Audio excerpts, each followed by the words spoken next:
Assalamualaikum warahmatullahi wabarakatuh.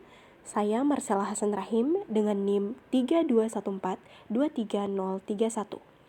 Di video ini saya akan membahas salah satu materi dalam berbicara untuk keperluan akademik, yaitu diskusi kelompok.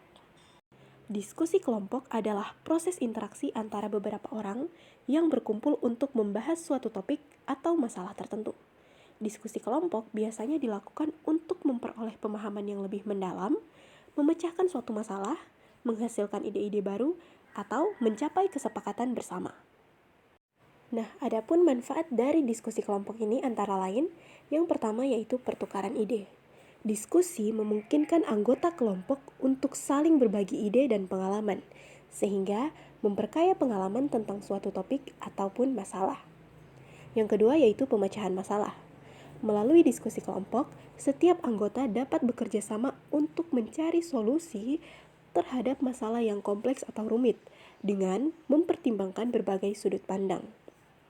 Kemudian yaitu pengambilan keputusan. Diskusi kelompok membantu dalam proses pengambilan keputusan dengan melibatkan berbagai perspektif dan memastikan keputusan yang diambil dipertimbangkan secara matang.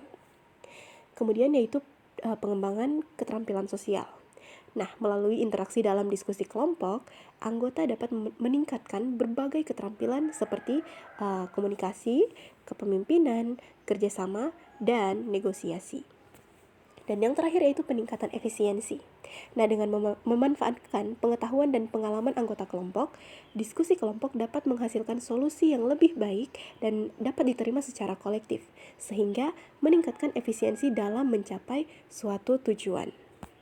Selanjutnya yaitu macam-macam bentuk diskusi kelompok. Diskusi kelompok terbagi menjadi dua, yaitu diskusi formal dan diskusi non-formal. Diskusi formal sendiri terdiri dari konferensi, diskusi panel, dan simposium. Konferensi adalah diskusi yang mengacu pada pengambilan keputusan yang berusaha membuat suatu keputusan dan bertindak berdasarkan keputusan tersebut. Dan diskusi panel adalah diskusi yang dilakukan untuk memperluas wawasan tentang permasalahan yang sedang hangat dibicarakan oleh orang banyak. Nah, biasanya diskusi ini terdiri dari 3-6 orang ahli yang ditunjuk untuk mengemukakan pandangannya dari berbagai segi mengenai suatu masalah. Dan yang terakhir yaitu simposium. Nah, diskusi ini adalah bentuk variasi dari diskusi panel, di mana suatu kelompok terdiri dari 3 atau lebih para ahli dengan pandangan-pandangan yang berbeda mengenai suatu pokok pembicaraan yang tampil mengemukakan pendapatnya dan para pendengar ikut berpartisipasi dalam mengambil bagian dalam diskusi.